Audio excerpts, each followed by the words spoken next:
দাম।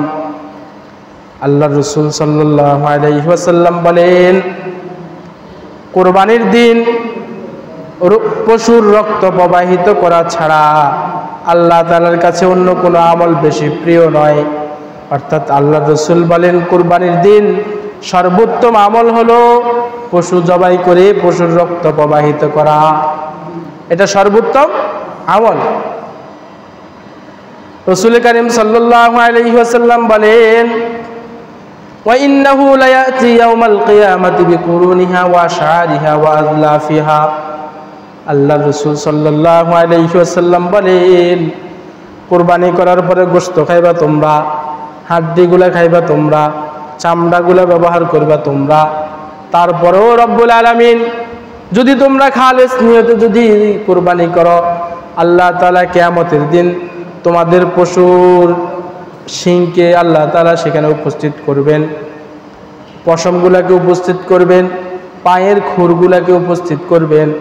আর ময়দানে মাহশারে যখন তোমার আমলের পাল্লা যখন মাপ দেওয়া হবে, আর যখন তোমাদের বদ আমলের পাল্লা যখন ভারী হয়ে যাবে, তখন রব্বুল আলামিন চামড়া, গোশত, হাড্ডি, খুর সবগুলাকে আমলের পাল্লার মধ্যে দিয়ে তোমাদের নেকের পাল্লাকে ভারী করে দিবেন।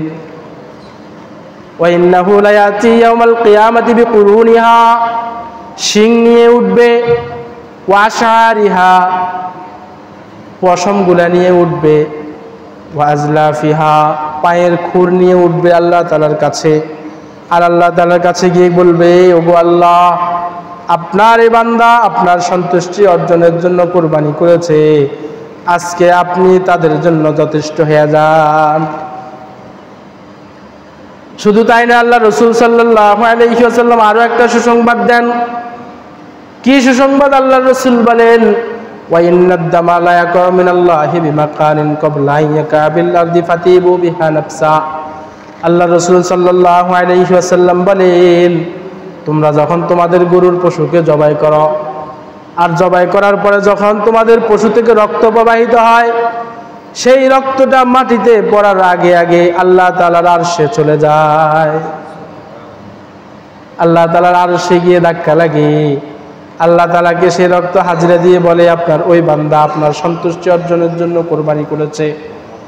রাসূল কারীম সাল্লাল্লাহু আলাইহি ওয়াসাল্লাম এতগুলা সওয়াবের কাজ বলে, এতগুলা সওয়াব বুঝাইয়া উম্মতকে বলে, ফাতিবু বিহা নাফসা, ও আমার উম্মতেরা শুনো, তোমরা আনন্দের চিত্তে কুরবানি করবা, খুশির সাথে কুরবানি করবা, চাপে পড়ে মন মালিন্য রেখে তোমরা কুরবানি করবা না। ফাতিবু বিহা নাফসা, স্বাচ্ছন্দ্যে আনন্দের সাথে তোমরা কুরবানি করো।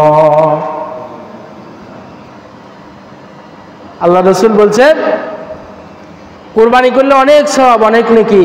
ফাতিবু বিহা নাফসা, তোমরা খুশির সাথে আনন্দের সাথে কুরবানি করো। এরকম যেন না হয় প্রতি বছর কোরবানি করি, আজকে এই এক বছর যদি কোরবানি না করি মানুষ আমাকে কি বলবে। ঈদের পরে ছেলের একটা বিয়া, ছেলের কি বিয়ে, কোরবানি করতেছি, কোরবানির পশুর গোশত দিয়া ছেলের বিয়ে সারাই দেব। মেয়ের শ্বশুর বাড়ি থেকে অনেক লোকজন আসবে খাইতে, কোরবানিটা করলে কোরবানিও করা হবে, তাদের মেহমানদারিও হবে। এরকম যদি হয় আমাদের উদ্দেশ্য, তো শুধু গোশত খাওয়াই হবে, এছাড়া আল্লাহ তাআলার কাছ থেকে কোনো বিন্দু পরিমাণ নেক আমল অর্জন করা যাবে না। কোরবানি করতে হলে খালেস নিয়ে থাকতে হবে, কেবলমাত্র আল্লাহ তাআলার সন্তুষ্টি অর্জনের জন্য। আল্লাহ তাআলা তো আপনার কাছে নিয়তটাই চায়। লা ইয়ানালুল্লাহা লুহুমুহা ওয়ালা দিমাউহা ওয়ালাকিন ইয়ানালুহুত তাকওয়া মিনকুম। রব্বুল আলামিন বলেন, আমি তোমাদের কাছে তোমাদের কোরবানির গোশত চাই না, ওয়ালা দিমাউহা, তোমাদের কোরবানির পশুর রক্ত আমি তোমাদের কাছ থেকে চাই না, চামড়াও চাই না, কিছুই চাই না। তাহলে আমরা যদি প্রশ্ন করি, ও আল্লাহ, কোরবানিও চান না, কোরবানির পশুর গোশতও চান না, চামড়াও চান না, হাড্ডিও চান না, মাংসও চান না, তাহলে চানটা কি? রব্বুল আলামিন যেন আমাদের প্রশ্নের জবাব দিয়ে বলেন, ওয়ালাকিন ইয়ানালুহুত তাকওয়া মিনকুম, আমি তোমাদের কাছে যেটা চাই সেটা হলো তোমাদের দিলের অবস্থা। তোমরা কি আমার ভয়ে আমার সন্তুষ্টি অর্জনের জন্য, কেবলই আমাকে রাজি খুশির জন্য কি কোরবানি করো, নাকি মানুষের সন্তুষ্টি অর্জনের জন্য কোরবানি করো, মানুষকে দেখানোর জন্য কোরবানি করো? এটাই কেবল আমি চাই, তোমাদের গোশত হাড্ডি মাংস কিছুই আমি চাই না। আল্লাহ তাআলা কি চায়? অন্তরের নিয়তটা চায় শুধু। এজন্যই রব্বুল আলামিন তার হাবিবকে নির্দেশ করছেন, আমি যে বান্দার কাছ থেকে শুধু অন্তরের নিয়তটা চাই, আপনি সেটা আপনার উম্মতদেরকে বলে দেন, শিক্ষা দিয়ে দেন। আল্লাহ তাআলা আল্লাহর রাসূলকে বলেন, কুল ইন্না সলাতি ওয়া নুসুকি ওয়া মাহইয়ায়া ওয়া মামাতি লিল্লাহি রাব্বিল আলামিন। আল্লাহ তাআলা বলেন, হে হাবিব আপনি বলে দেন। আল্লাহ বলে দিতে বলেছেন মানে কি? উম্মতকে শিক্ষা দিচ্ছেন। আল্লাহ তাআলা বলেন, কুল হে নবী আপনি বলে দেন, ইন্না সলাতি নিশ্চয় আমার নামাজ, ওয়া নুসুকি আমার কুরবানি, ওয়া মাহইয়ায়া আমার জীবন, ওয়া মামাতি লিল্লাহি রাব্বিল আলামিন আমার জীবন, আমার মরণ, আমার নামাজ, আমার কুরবানি সবগুলাই কার জন্য? আল্লাহর জন্য। আল্লাহ তাআলা তার হাবিবকে বলেন, আপনি এই কথাটা আপনার উম্মতদেরকে শোনায়া দেন। আল্লাহ রাসূলকে বলছেন আপনি বলেন, জীবন মরণ, তারপরে নামাজ রোজা কুরবানি সবকিছু কার জন্য? আল্লাহর জন্য। এখন যদি কাউকে সন্তুষ্টি করার জন্য যদি কোরবানি করি, তাহলে তার সন্তুষ্টি অর্জন হবে, আল্লাহর সন্তুষ্টি অর্জন হবে না। কোরবানি করলে লাভ কি, সওয়াব কি? রাসূল কারীম সাল্লাল্লাহু আলাইহি ওয়াসাল্লামকে সাহাবীরা প্রশ্ন করলেন, ফামা লানা ফিহা ইয়া রাসূলুল্লাহ, ওগো আল্লাহর রাসূল আপনি বলেন কোরবানি করলে আমাদের জন্য সওয়াব কি, লাভ কি, আমরা কি পরিমাণ লাভবান হব? রাসূল কারীম সাল্লাল্লাহু আলাইহি ওয়াসাল্লাম বলেন, বিকুল্লি শারাতিন হাসানা। আল্লাহর রাসূল বলেন, যে কোরবানির পশু তুমি জবে করবা, সেই কোরবানির পশুর প্রত্যেকটা পশমের বিনিময়ে রব্বুল আলামিন তোমার আমলনামায় একটি করে নেকি দান করবে। কত হাজার লক্ষ কোটি পশম একটা গরুর গায়ে। সাহাবীরা প্রশ্ন করলেন, ইয়া রাসূলুল্লাহ, কিছু পশু তো এমন আছে যাদের গায়ে পশম বেশি, যেমন ভেড়া দুম্বা, এদের গায়ে তো পশম বেশি। কোনো ব্যক্তি যদি সেরকম একটা পশু দিয়ে যদি কোরবানি করে, তাহলে কি রব্বুল আলামিন সমান তাকে নেকি দান করবে? আল্লাহ রাসূল সাল্লাল্লাহু আলাইহি ওয়াসাল্লাম বলেন, বিকুল্লি শারাতিন মিনাস সুফি হাসানা। কোনো ব্যক্তি যদি বেশি পশমওয়ালা, অনেক বেশি পশমওয়ালা কোনো পশু দিয়েও যদি কোরবানি করে, রব্বুল আলামিন সেই বান্দার আমলনামায়ও প্রত্যেক পশমের বিনিময়ে একটি করে নেকি দান করবে।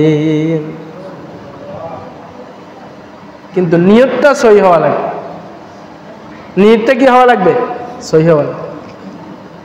নিয়তের মধ্যে যদি গোলমাল হয়, তাহলে বিন্দু পরিমাণ সওয়াব অর্জিত হবে না, শুধু গোশতটাই খাওয়া হবে। আর নিয়তটা যদি খালিস করে নিই, গোশত আমি খাবো, হাড্ডিও আমি খাবো, চামড়াও আমি ভোগ করব, স্পেশালি রব্বুল আলামিন বিনা কারণে শুধু নিয়তটা দেখেই আমাদেরকে আমাদের আমলনামার মধ্যে শুধু নেকি দিবেন। 7 শরীকে কোরবানি করেন, কোনো একজনের নিয়তের মধ্যে যদি গড়মড় থাকে, অন্য কোনো ভিন্ন উদ্দেশ্য থাকে, তো এই একজনের উদ্দেশ্য ভিন্ন হওয়ার কারণে আল্লাহ তাআলা সবার কোরবানি কবুল হওয়া থেকে সবাইকে বঞ্চিত করে। এজন্য শরীক নেওয়ার ক্ষেত্রে একটু হিসাব করে নেওয়া দরকার। যাকে তাকে শরীক নিলে নিজের কোরবানি বরবাদ হওয়ার কি আশঙ্কা আছে? কারণ নিয়তের মধ্যে যদি গড়মড় থাকে, ব্যামিল থাকে, টাকার মধ্যে যদি হারাম থাকে, তা আপনি হালাল যে ব্যক্তির টাকা, আপনার কোরবানিও শেষ, তার কোরবানিও শেষ। আপনি তো মুখলেস মানুষ, দিনদার মানুষ, আপনার টাকা 100% হালাল, কিন্তু একজনকে এমন নিছে নেতা প্রকৃতির মানুষ, সব ঘুষের টাকা, সুদের টাকা, কিন্তু নেতার লগে কোরবানি দিবেন। আপনার কত পাওয়ার, কোরবানি কার সাথে দিচ্ছেন? ও অমুক নেতার সাথে দিচ্ছে। নেতার কোরবানিও শেষ, আপনার কোরবানিও শেষ। এজন্য শরীক নিতে চিন্তা করে নেবেন। দিনদার, আপনারা তো এই এলাকারই মানুষ, আপনারা জানেন কার টাকার মধ্যে ভেজাল আছে আর কার টাকার মধ্যে ভেজাল নাই। যাদের টাকার মধ্যে ভেজাল নাই তাদের সাথে শরীক নেবেন। যদি আপনার চোখে যদি এমন অনুভব হয় যে সবার টাকার মধ্যে কম বেশি ভেজাল আছে, তাহলে আপনি নিজে নিজের হালাল টাকা দিয়ে একটা ছাগল দিয়ে কোরবানি দিবেন, দরকার নাই গরু দিয়ে কোরবানি দেওয়া। কারণ আমাদের উদ্দেশ্য হলো কোরবানি আল্লাহর কাছে কবুল হওয়া। 1000 টাকা নষ্ট করে অনেক বেশি টাকা দিয়ে যদি কোরবানি করি, কিন্তু কোরবানি যদি কবুল না হয়, 2 পয়সার দামও আমার আপনার হবে না। কি বলেন? এজন্য কোরবানি দিতে শরীকদের নিতে হিসাব কিতাব করে নেবেন তো ইনশাআল্লাহ। ইনশাআল্লাহ। আর একটা কথা আপনাদেরকে বলি,